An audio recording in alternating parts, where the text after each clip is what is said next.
মুসলিম পারিবারিক আইনে একজন পুরুষ সর্বোচ্চ কয়টি বিয়ে করতে পারে? কোরআনুল কারিমে একটি বিষয় আয়াত উল্লেখ করা আছে, মাসনা ওয়া সুলাসা ওয়া রুবা, 2 2 3 3 4 4, ওয়াইন খিফতুম আল্লাহ তা'দিলু ফাওয়াহিদা। যদি তোমাদের আশঙ্কা থাকে যে তুমি ইনসাফ করতে পারবে না, জি, ন্যায় এবং ইনসাফ করতে পারবে না, তোমার শারীরিক, মানসিক, আর্থিক সামর্থ্য নাই, জি। তাহলে ফাওয়াহিদা। কোনো কারণে যদি তোমার প্রয়োজন হয়, তাহলে তোমার ফার্স্ট ডিউটি হলো তোমার আগের যে স্ত্রী আছে তার সাথে পারমিশন নিতে হবে, পরামর্শ করতে হবে। সে যদি তোমাকে পারমিট করে জি, আর তোমার শক্তি এবং সামর্থ্য যদি কোলায়, তাহলে সেকেন্ডের দিকে যেতে পারো। বাট আমাদের যে শরীয়তের যে বাইন্ডিংস, সেক্ষেত্রে অসুন্দর দেখায়।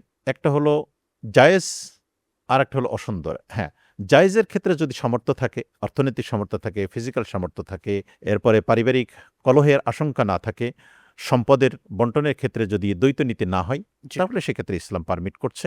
বাট এটা করার পিছনে কারণ হলো, যেটা ফুকাহায়ে কেরাম, ওলামায়ে কেরাম যেটা করেছেন, একজনের ক্ষেত্রে কোনো কোনো ক্ষেত্রে তার ভিতরে অ্যারোগেন্সি কাজ করতে পারে। কিন্তু যখন তার সামগ্রিক সম্পদ এবং তার ক্যাপাসিটি থাকার পরে যখন সেকেন্ড আরেকজন হয়ে যায়, তাহলে প্রথম জন উল্টাপাল্টা চিন্তা করার আগে ৩ বার চিন্তা করবে যে আমি বেশি উল্টাপাল্টা করলে আমার হাসব্যান্ড দ্বিতীয়টার দিকে ঝুঁকে যেতে পারে।